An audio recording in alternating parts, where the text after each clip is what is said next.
Here are 11 psychological facts about women that you should know if you want to become the lover they desire. 88% of men are unaware of these facts, which often leads to missed opportunities. By watching this video, you'll be part of the 12% of men who understand what women truly want. Before we begin, I'd appreciate it if you could like this video. Your support helps me continue sharing these valuable insights. If you're not subscribed yet, I highly recommend you do so and activate the notification bell to make sure you don't miss any future videos. If you enjoy this topic, please comment with a number 1. If not, comment with a number 2 so I can keep improving. Psychological fact number 1. Women are naturally attracted to men who show emotional intelligence. Emotional intelligence is the ability to recognize, understand, and manage your own emotions, as well as the emotions of others. Women are drawn to men who can navigate emotions effectively because it signals maturity and the ability to handle complex situations. By demonstrating emotional intelligence, you show that you are in tune with both your feelings and hers, which can create a deep emotional connection. Psychological fact number 2. Women are more likely to be attracted to men who are confident, not arrogant. Confidence is a key trait that women find attractive, but there's a fine line between confidence and arrogance. Women are drawn to men who are self-assured and comfortable in their own skin, but are turned off by those who are boastful or self-centered. True confidence comes from within and doesn't require validation from others. By being confident without crossing into arrogance, you can create a strong and appealing presence. Psychological fact number 3. Women are more attracted to men who demonstrate kindness and compassion. Kindness is a universally attractive trait, and women are particularly drawn to men who show compassion towards others. Whether it's helping someone in need, being patient with a stranger, or simply offering a comforting word, acts of kindness signal that you are caring and empathetic. Women see kindness as a sign of emotional maturity and a strong character, making it a key factor in both initial attraction and long-term relationships. By being kind and compassionate, you not only attract women, but also create a positive and loving environment around you. Psychological fact number 4. Women are drawn to men who are authentic. Authenticity is about being true to yourself and not trying to be someone you're not. Women can usually tell when a man is being genuine versus when he's putting on a facade. Authentic men are comfortable with who they are, flaws and all, and this honesty is something women deeply appreciate. By being authentic, you allow her to see the real you, which can create a stronger and more meaningful connection. Psychological fact number 5. Women value men who are dependable. Dependability is an attractive quality because it shows that you are reliable and can be counted on in both good times and bad. Women appreciate men who keep their promises, show up when they say they will, and follow through on their commitments. Being dependable is a sign of maturity and stability, both of which are important factors in long-term attraction. When you're dependable, you create a sense of security and trust in the relationship. Psychological fact number 6. Women are more likely to be attracted to men who are passionate about life. Passionate men have a zest for life that is infectious. Whether it's a hobby, career, or cause you care about, showing enthusiasm for something you love can make you more attractive. Women are drawn to men who have a purpose and live life with energy and excitement. Passion also indicates that you are driven and motivated, qualities that women find appealing in a partner. Psychological fact number 7. Women are attracted to men who can take the lead when necessary. While women appreciate equality in relationships, they also value a man who can take charge when the situation calls for it. Leadership doesn't mean being controlling. It's about being decisive, confident, and capable of guiding a situation to a positive outcome. Women are often attracted to men who can make decisions, plan dates, or handle challenges with confidence and poise. By taking the lead in a respectful way, you can demonstrate strength and reliability. Psychological fact number 8. Women are drawn to men who are positive and optimistic. Positivity is a magnet for attraction. Women are naturally drawn to men who have an optimistic outlook on life and can find the silver lining in difficult situations. A positive attitude is not only contagious but also makes you more enjoyable to be around. When you approach life with optimism, you create a joyful environment that women want to be part of. Positivity also shows that you are resilient and capable of overcoming challenges, which is a highly attractive trait. Psychological fact number 9. Women appreciate men who are attentive to their needs. Being attentive means noticing and responding to her needs, whether they are physical, emotional, or practical. Women are more likely to be attracted to men who pay attention to the little things and make an effort to meet their needs. This attentiveness shows that you care about her well-being and are willing to go the extra mile to make her happy. By being attentive, you create a sense of closeness and intimacy that can deepen her attraction to you. Psychological fact number 10. Women are attracted to men who show vulnerability. Vulnerability is often seen as a weakness, but in reality, it's a strength that can bring people closer together. Women are more likely to be attracted to men who are not afraid to show their vulnerable side. Sharing your fears, insecurities, and struggles can make you more relatable and human. Vulnerability creates an emotional connection that goes beyond physical attraction and allows her to see the real you. By being open and vulnerable, you invite her to do the same, which can deepen the relationship. Psychological fact number 11. Women are more likely to fall for men who make them feel special. Every woman wants to feel unique and valued. Women are naturally drawn to men who make them feel like they are the most important person in the room. This can be done through compliments, thoughtful gestures, or simply by giving her your undivided attention. Making a woman feel special is not about grand gestures, but about consistent, genuine acts of kindness and appreciation. When you make her feel special, you create a powerful emotional connection that can lead to lasting attraction. Regarding psychological fact number 3 about being kind and compassionate, here's a tip. The next time she shares a problem or concern, offer a listening ear and ask how you can help. This not only demonstrates your kindness, but also shows that you genuinely care about her well-being. Thank you for watching the video until the end. Please like this video, subscribe, and leave your comment. Are you tired of assuming a woman likes you or not? Do you have trouble determining whether she is genuinely interested in you or just trying to be friendly? Many men find it difficult to read women's minds, especially when they are attempting to conceal their true feelings. According to behavioral science, even if a woman is adept at concealing her attraction, there will be various signs that reveal her true feelings.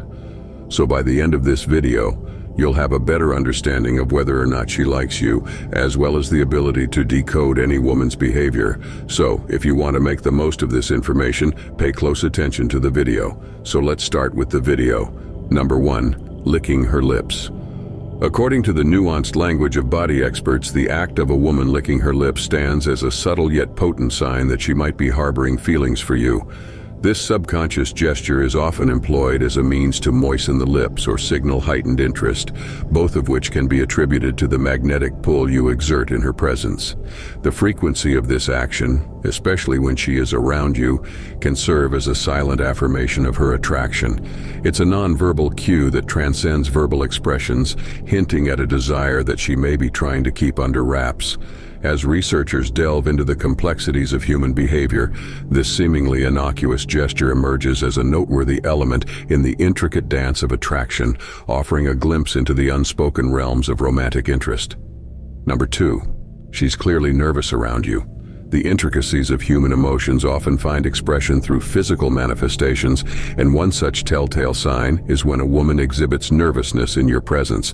Discerning her nervous disposition is usually an uncomplicated task, as it can manifest in a myriad of ways, from subtle fidgeting and stuttering to more pronounced signs like profuse sweating or trembling hands. These physical cues can be indicative of an underlying attraction that she's attempting to conceal. If you observe her hands trembling as she engages in conversation or detect a wavering quality in her voice, it could be a testament to the emotional undercurrents she's navigating. Over time, as her feelings become more palpable, you might notice a gradual relaxation in her demeanor, marking a potential shift towards greater comfort and openness.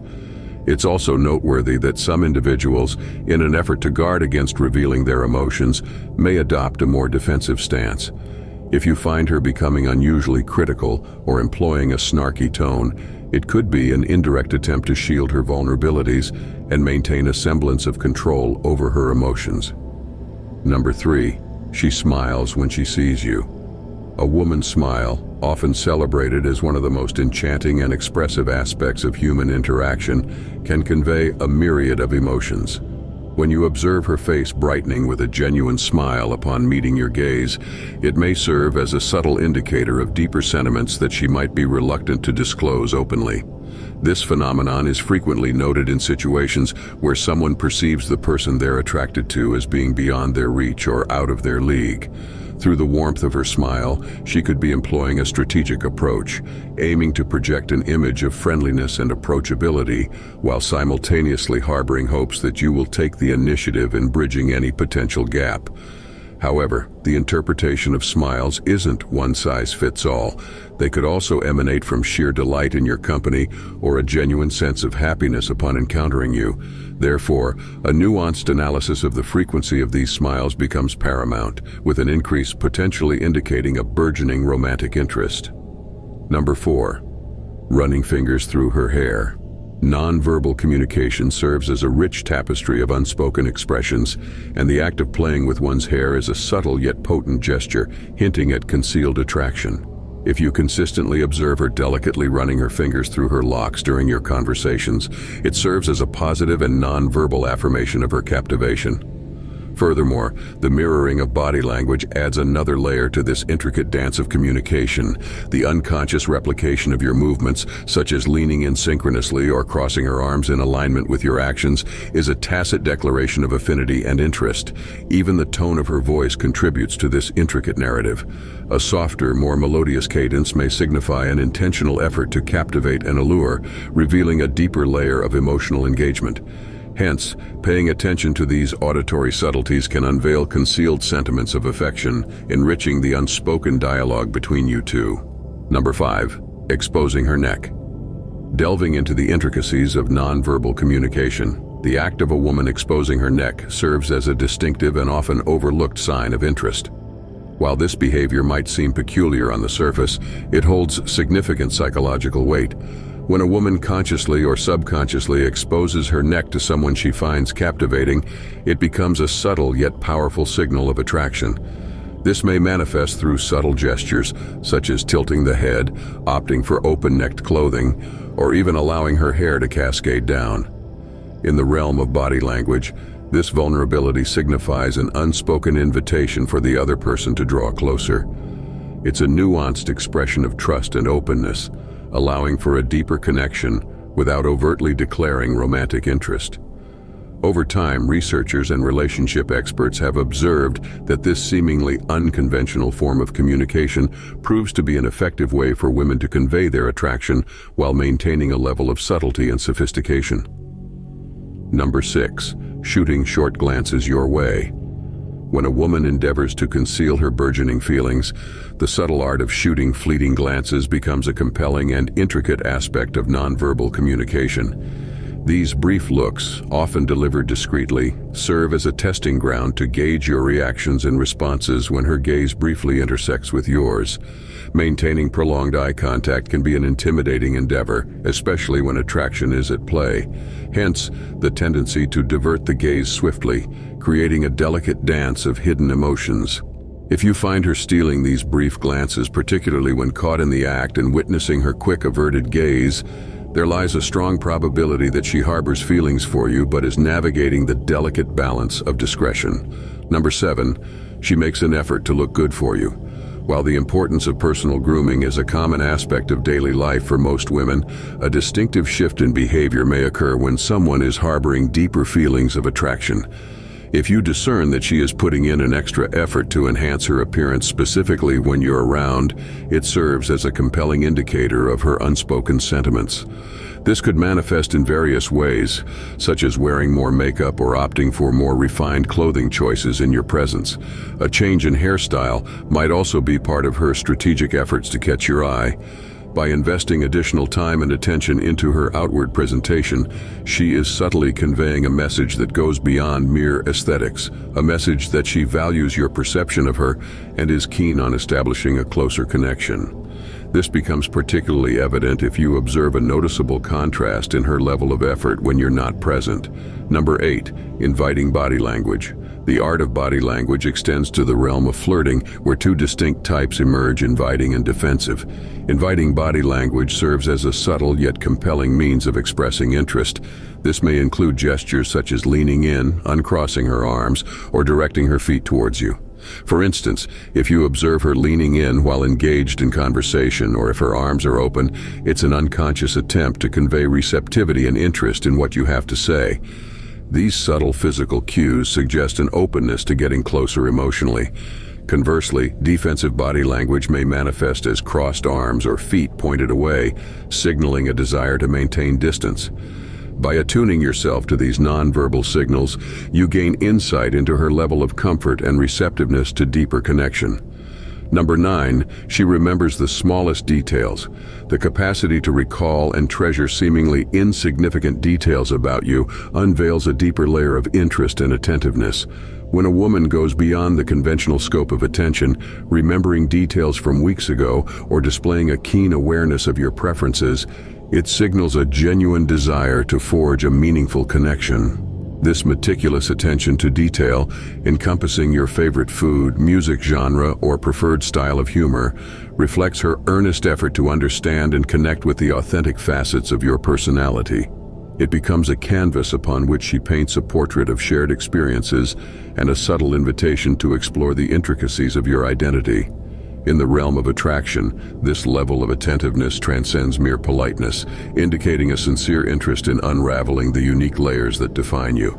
Number 10, she gives you lots of indirect compliments.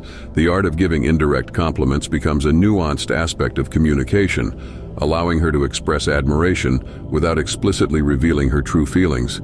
When she offers praise for elements such as your work ethic or compliments your sense of style, these seemingly casual remarks can carry significant weight. Indirect compliments, while often subtle and easily overlooked, are a strategic means through which she endeavors to convey her admiration without directly disclosing her affections. While decoding these compliments may require attentive scrutiny, they offer valuable insights into her underlying emotions and the aspects of your personality or actions that resonate with her. Number 11, she tries to get your attention.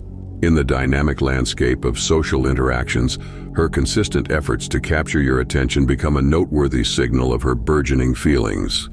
Whether it's through humor, storytelling, or other engaging tactics, her subconscious desire to be noticed by you is a powerful indicator of her attraction.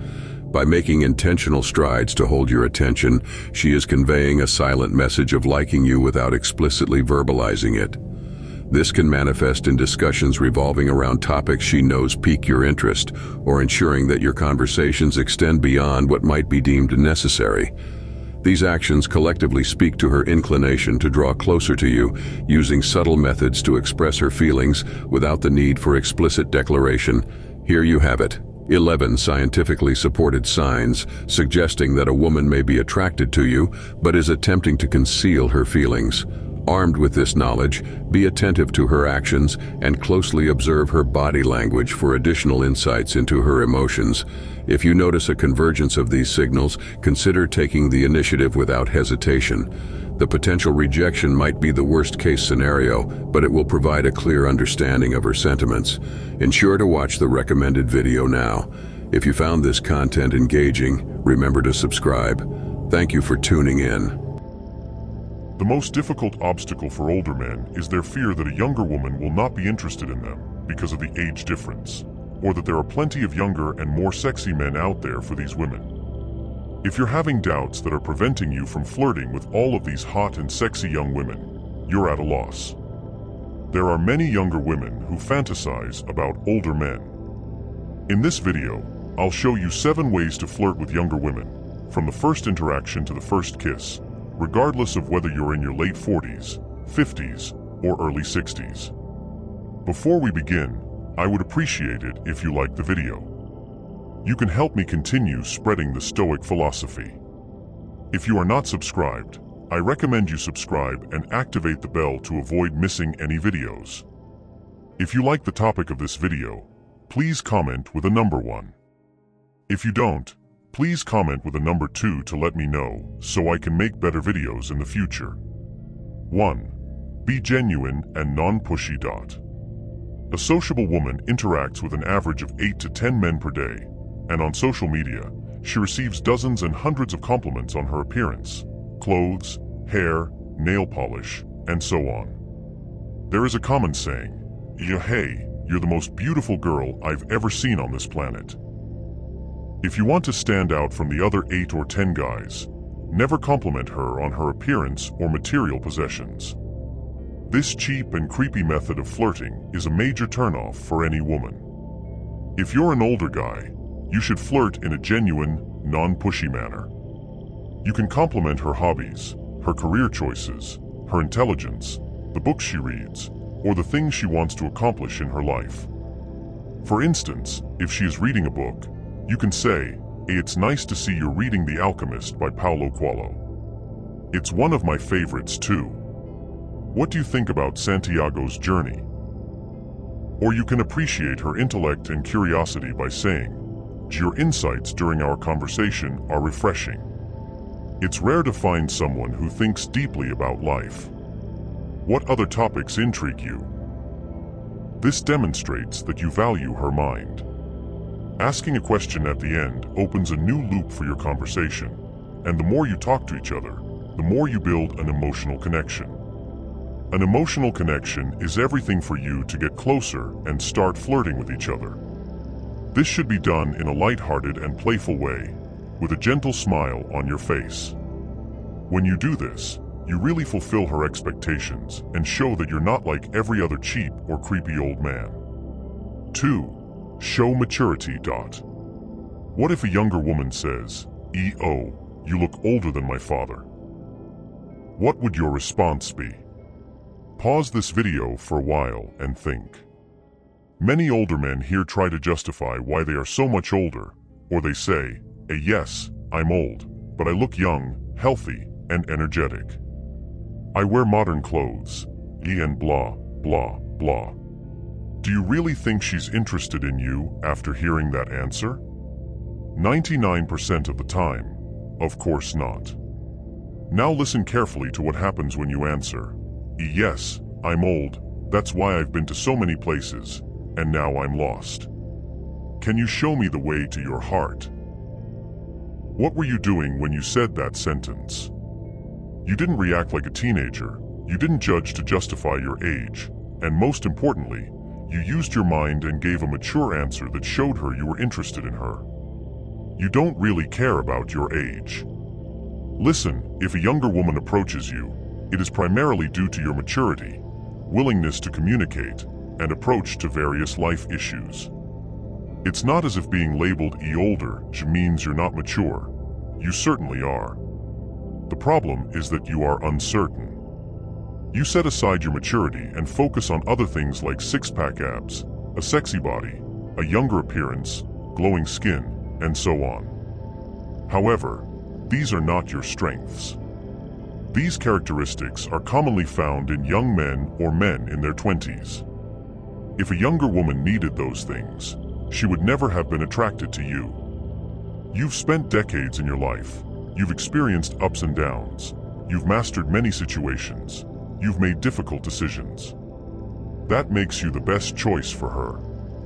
The solution to this problem is that you need to believe in your strengths. You have to see yourself as the best choice for her because she needs a sensible, experienced, and mature man, and you have all these qualities. You have to take the first step to flirt with her. When you are 100% confident and secure, only then can you move forward and get closer to her. 3. Dominate her.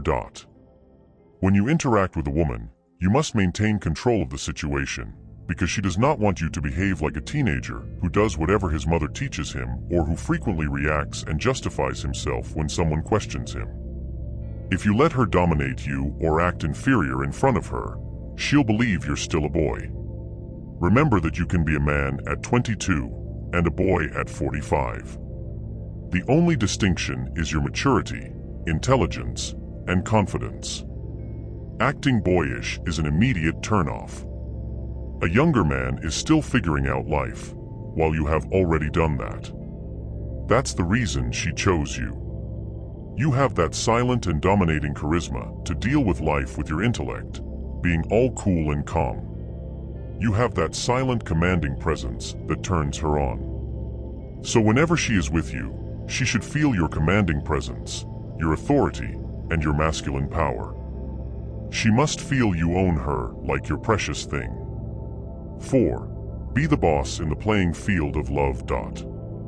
Being the boss in love means not constantly asking her where she wants to eat, what to buy, or when she wants to hang out with her friends. This is a sign of low self-confidence and indicates that you are incapable of making major decisions in life.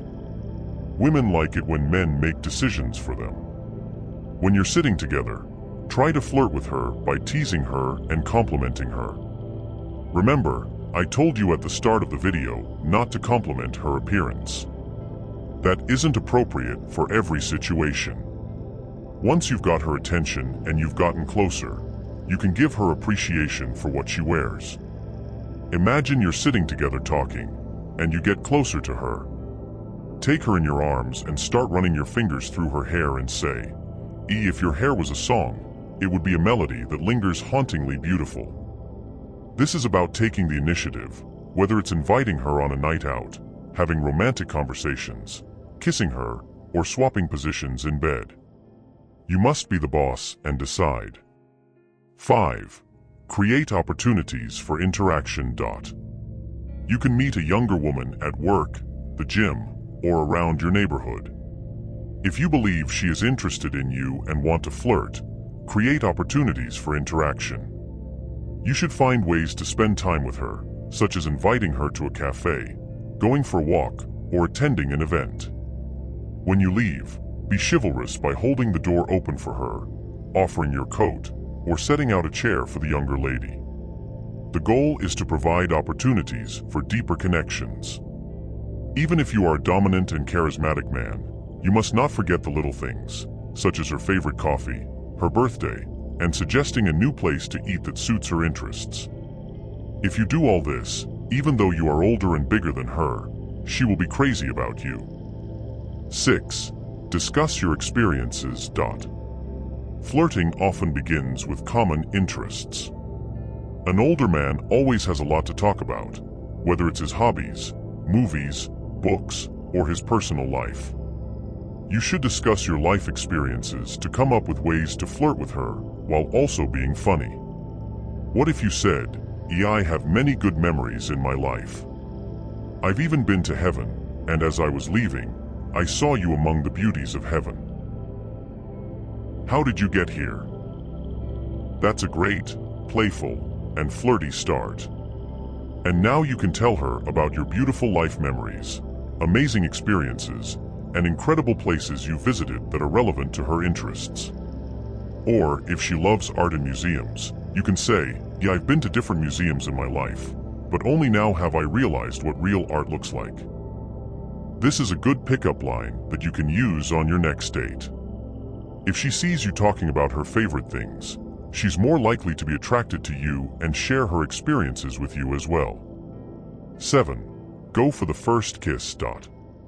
If you share common ground and feel at ease with her, you can flirt with subtle touches, maintain eye contact, and lean forward during the conversation. To turn her on, place your arm on her shoulders and gently tap it with your fingers. When you feel she is comfortable and willing, you can approach her while holding her in your arms and touching her leg. Then you can kiss her while talking romantically, praising her lips, and gazing directly into her eyes and lips. You've successfully flirted and won over a woman younger than you. Share your thoughts in the comments below. If you found this content helpful and insightful, please consider leaving a comment, liking, sharing, and subscribing to our YouTube channel for more resources on personal growth and development. Your support allows us to continue creating content that empowers individuals to thrive in their relationships and personal lives. Thank you for watching, and we look forward to hearing from you. The more you reveal your pain, the more people may want to hurt you.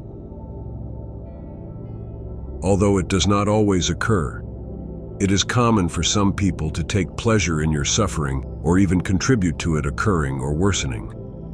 Unfortunately, sadism and envy are common behaviors that can stifle personal growth in a variety of settings, including work, a circle of friends, and even family. As a result, learning not to show your weak point can become your strong point. Consider yourself a tree in the middle of a storm. The leaves may flutter and the branches may sway, but the trunk remains firm and firmly planted in the ground. This is the image of silent resilience that we will teach here. We will discuss how you can become even stronger by demonstrating that you are not easily influenced by external internal issues, and how each challenge teaches you to be like the tree. You are not denying the storm by acting as if nothing bothers you. Rather, you're choosing not to let the rain soak you and the wind knock you down. You will learn to be the master of your own fate, firm, strong, and calm in the midst of chaos. In this video, we'll go over 17 Stoic rules from Epicus, a great and well-known philosopher you've probably heard of. Furthermore, I invite you to self-knowledge, where strength comes from the silence of the light that illuminates the path rather than the noise of thunder. As a result, in the coming minutes, concentrate on the content rather than on daily distractions. The first rule is, be prepared to fail, because it is the only way to progress. We do the impossible to avoid being labeled as idiots. Epicus, on the other hand, has a different point of view. According to his philosophy, being considered such is one of the best things that can happen to you because it allows you to grow professionally and personally. The Stoic philosopher reminds us that overcoming is the result of a long path of trial and error, rather than a spontaneous reaction. For it is only through trial and error that we can refine what separates us from excellence. The second rule is, always remember that death is waiting at the end of the road. This is not advice that calls us to pessimism, but to be aware that death is the final destination of all our actions, and especially our efforts. Once we have this in mind, perhaps we will start to evaluate to what extent it is worth spending 20 years of our limited life saving to pay for a house that, as much as it weighs on us, we will not be able to take with us wherever we go once death visits us. Just as we carry in our bag those objects that we consider indispensable for our daily life, such as the phone, credit cards, and our toothbrush, it would greatly benefit us to carry a small notebook with these Stoic principles, because thanks to them, we will no longer see setbacks as misfortunes, nor life as internal time we have at our disposal, but we will acquire a more realistic view of our existence and certainly make better use of our time of life. The third rule is, listen twice as much as you speak. Have you ever considered why nature provided us with 2 ears but only 1 mouth? There is no error or coincidence in this according to Epicus, but rather a clear purpose behind this reality. We are not called to fall in love with our own voice, but rather with the voices of others. We advance in life by learning from others, not by repeating our own speech over and over. So starting today, start paying more attention to what people around you say and less attention to what you've been upholding up to this point. The fourth rule is, always prepare for the worst. Believing that unfavorable circumstances await us in the future is one of the leading causes of anxiety and its devastating consequences. We are afraid that our children will drop out of school, that we will be fired, that our spouse will confess to us that they have been having an affair with someone else and will ask for a divorce, or that something else bad will happen to us, such as going bankrupt. The problem is that we fear one of these issues one day and another the next, and so on. Life's path, in addition to reserving good and happy parts for us, also reserves a handful of unavoidable problems. Therefore, we live in permanent stress caused by different stimulation each day. And this is where Epicus comes into the picture. Since his proposal is as drastic as it is effective, he says, Think that all these things you fear so much have already happened. So what could be worse? In this way, your spirit will develop coping strategies to move forward with your head held high. The fifth rule is, be aware of the threats of fortune. This wealth that we seek carries a stigma from which few people can escape. And it's not just about the people who will appear out of nowhere to take advantage of our good fortune, such as by pretending to have feelings for us. Money has the power to change people, and not always for the better. Once we have this highly sought-after resource, we have something we did not know we had, and it is from that point that our spirit may begin to poison itself in the face of the loss of moral values. The sixth rule is, guilt is synonymous with plague. Narrow-minded people blame others, ordinary people blame themselves. But the wise see all guilt as foolishness. Thanks to this phrase from Epicus, therapists nowadays have begun to approach guilt as a feeling to be eradicated from our lives. The only way to win the competition against guilt is to refuse to play with it. The problem is that it results in an easy path, since by blaming others or ourselves, we completely absolve ourselves of the responsibility to correct the mistake. Therefore, resorting to it is a temptation that is hard to escape. Only those people driven by a firm determination to overcome are capable of avoiding guilt and still manage to take responsibility for their actions. The seventh rule is, true wealth is found in a contented spirit. Epictetus had his own definition of happiness because of Stoicism, and we can see it in one of his famous quotes. A wise man is one who does not fret over what he lacks, but rejoices in what he has. This reflection is more than a thought. It is advice to learn to stop feeling afflicted by those riches that are not yet a part of our lives. Because when we allow ourselves to complain and mourn for what we lack, we lose valuable minutes of happiness in which we could be thankful for everything we have accomplished thus far, which is far more than our eyes are trained to appreciate. The eighth rule is, incorporate humility into your life. If you really want to learn something, it is essential that a person learns what they believe they already know.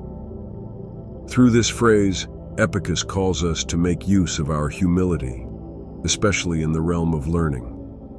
Going through life, boasting of the pride of knowledge, distances us more and more from the authentic knowledge that arises from the conviction that we are completely ignorant about what we intend to learn. In this way, we will look at everything through the eyes of a child, which harbor as much capacity for wonder as they do a desire to learn. Rule number 9 is, never forget that your reactions shape your destiny. We should not take our reactions lightly, as they will undoubtedly determine our success or failure. And Epicus was unequivocal about it. He taught us that we cannot control what happens to us, but we can control how we respond to it.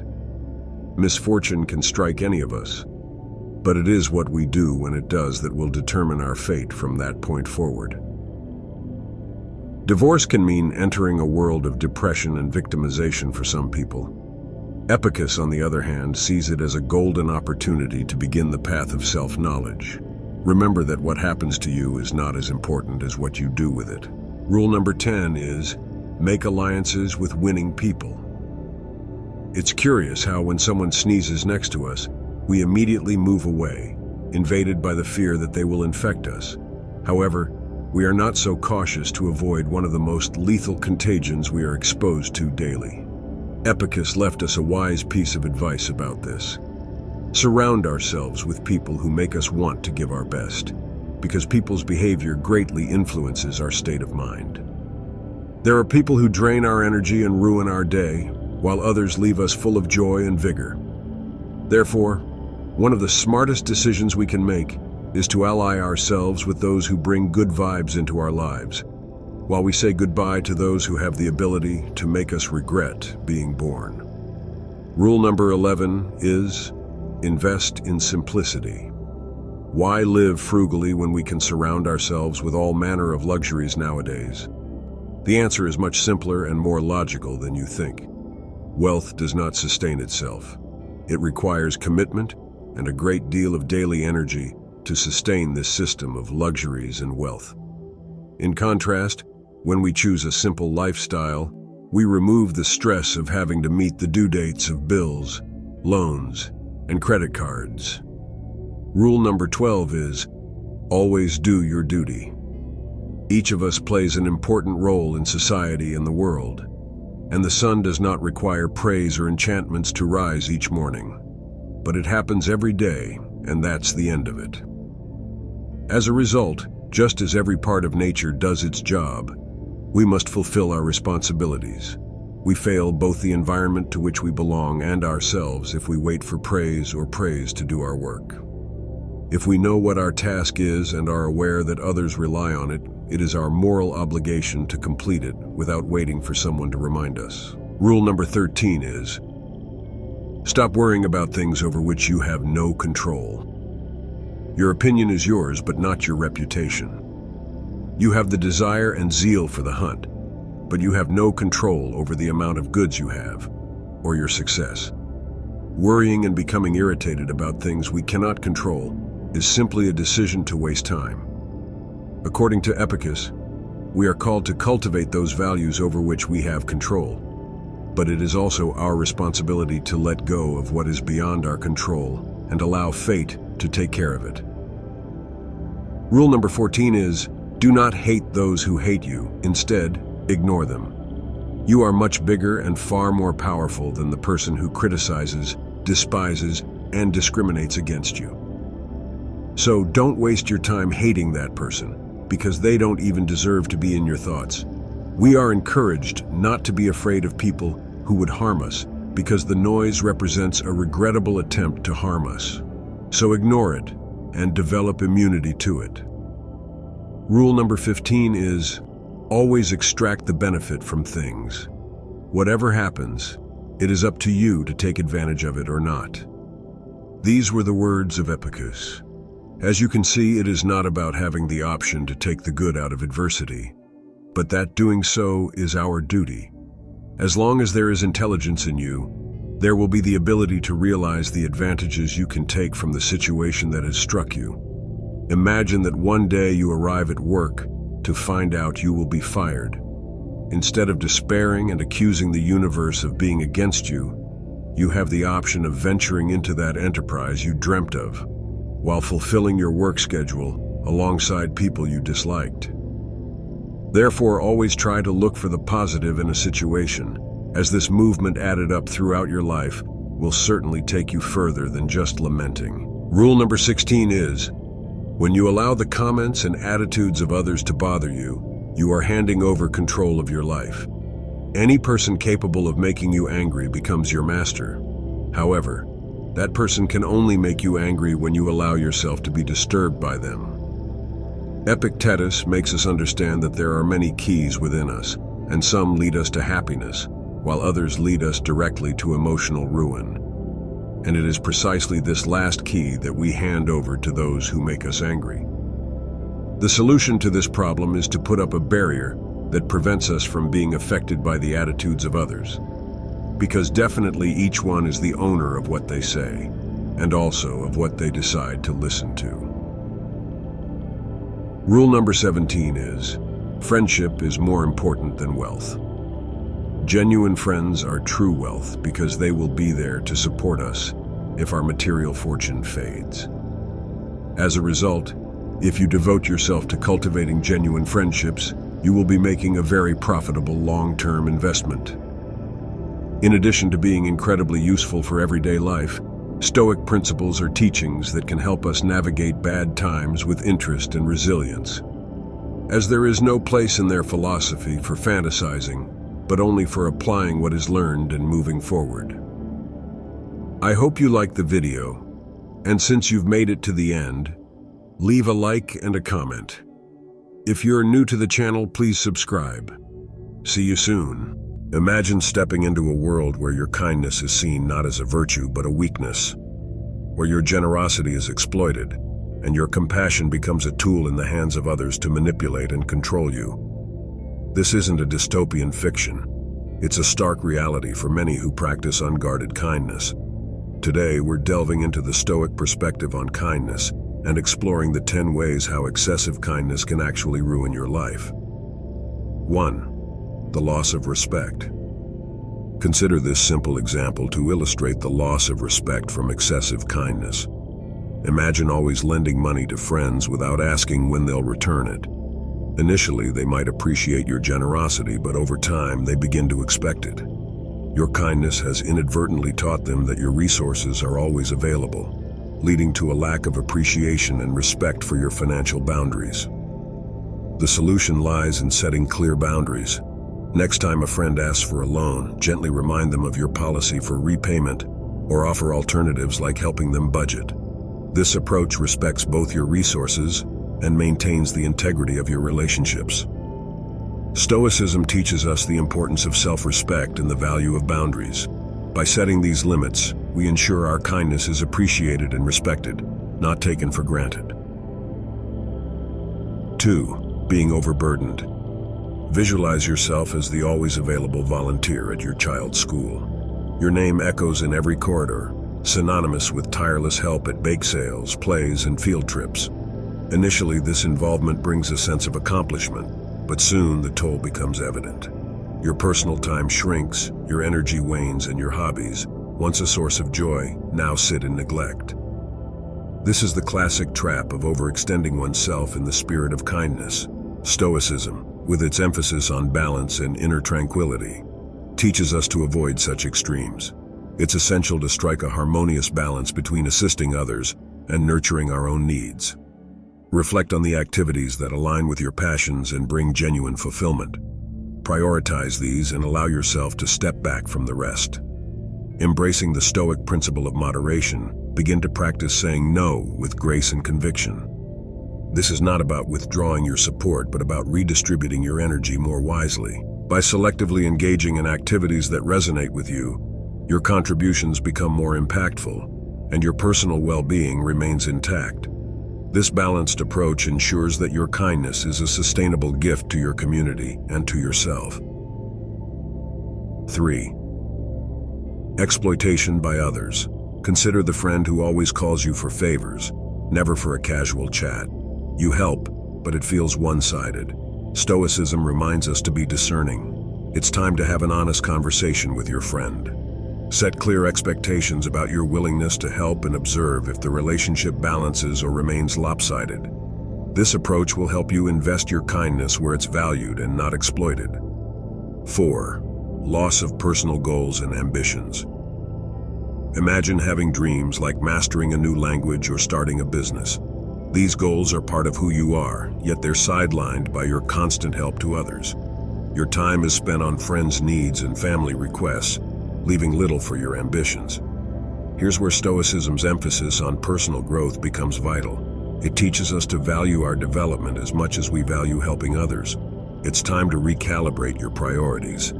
Start by scheduling specific time for your goals, treating them with the same seriousness as your commitments to others. This isn't selfishness. It's essential for your growth. By allotting dedicated time for your ambitions, you honor your aspirations while maintaining your supportive role. This balanced approach ensures you nurture your dreams without neglecting others, leading to a more fulfilling life. If you made it this far, feel free to like and subscribe so you won't miss any videos in the future. 5. Emotional exhaustion. Imagine always being the shoulder to cry on, the problem solver. While you're there for everyone who's there for you, you feel emotionally drained. Stoicism teaches the importance of emotional resilience. Start setting emotional boundaries. It's okay to offer support, but not at the cost of your emotional health. Practice self-care routines to recharge your emotional batteries. 6. Being perceived as inauthentic. When you constantly say yes when you want to say no, it can lead others to question your sincerity. This habit of being overly accommodating, while often well-intentioned, may result in a perception of inauthenticity. Stoicism, an ancient philosophy valuing wisdom and self-control, encourages authenticity. It suggests that being true to your feelings and openly expressing your genuine thoughts and opinions is not just about self-honesty, but also about cultivating respect and trust from others. Authenticity, according to Stoicism, aligns your actions with your inner values, leading to a more fulfilling life. This approach is not only liberating, but also builds stronger, more honest relationships. While it might be challenging initially to express your true feelings, especially when they go against the grain, this honesty can bring a sense of peace and clarity. It removes pretense, allowing for deeper connections. Ultimately, embracing authenticity brings both personal peace and enhances your relationships. It shows strength of character and earns respect from those around you. In a world where sincerity is rare, choosing to be genuine is both revolutionary and deeply rewarding. 7. The development of resentment. When you're consistently compromising your preferences to accommodate others, it can lead to a buildup of resentment. Continually setting aside your desires or choices for the sake of others might seem selfless, but it often comes at the cost of your own well-being. Stoicism, a philosophy grounded in mastering control over one's emotions, cautions against harboring such negative feelings. It emphasizes the importance of acknowledging and addressing them before they escalate. The Stoic approach encourages you to start voicing your preferences and assertively stand your ground in decision-making processes. This doesn't mean becoming inflexible or uncooperative, but rather finding a fair balance between your needs and those of others. It's about establishing boundaries that allow you to maintain your integrity and self-respect, while still being considerate of others' needs. Initiating this change might be challenging, especially if you're used to always yielding. However, it's essential for your emotional health and personal growth. By expressing your true preferences and participating actively in decision-making, you not only alleviate feelings of resentment, but also foster healthier, more balanced relationships. Remember, finding harmony between your needs and the needs of others is key to personal contentment and emotional well-being. 8. Financial strain. Imagine being the person everyone turns to for financial help. Whether it's a friend short on rent or a relative facing unexpected bills, you're always ready to assist. It feels good to be so generous, to be the one who can always be counted on. However, over time, this generosity starts to impact your own finances. Your savings are not growing. They might even be shrinking. You find yourself hesitating before checking your bank balance, a clear sign that your financial health is suffering due to your constant generosity. This is where the wisdom of Stoicism can guide you. Stoics believed in living a life of moderation, including how we handle our finances. They taught that helping others is noble, but not at the cost of our own stability. It's time to apply this wisdom to your life. Start by assessing your financial situation and setting a budget for charitable giving and personal loans. This isn't about stopping your generosity, but about managing it wisely. When friends or family ask for financial aid, consider offering support in non-monetary ways, like giving advice or helping them to budget. If you do lend money, make it clear it's within your means and set terms for repayment. By practicing this Stoic principle of moderation, you can maintain your generous spirit without putting your financial future at risk. This balanced approach ensures that your kindness is a sustainable part of your life, not a source of personal strain. 9. Neglecting close relationships. In the pursuit of kindness and benevolence towards everyone, there is a risk of inadvertently neglecting the very relationships that form the cornerstone of our lives. Stoicism, a philosophy rooted in practical wisdom, emphasizes the significance of nurturing deep and meaningful connections with those closest to us. It is vital to remember that while extending kindness to all is commendable, our closest relationships, those with family and dear friends, deserve our utmost attention and care.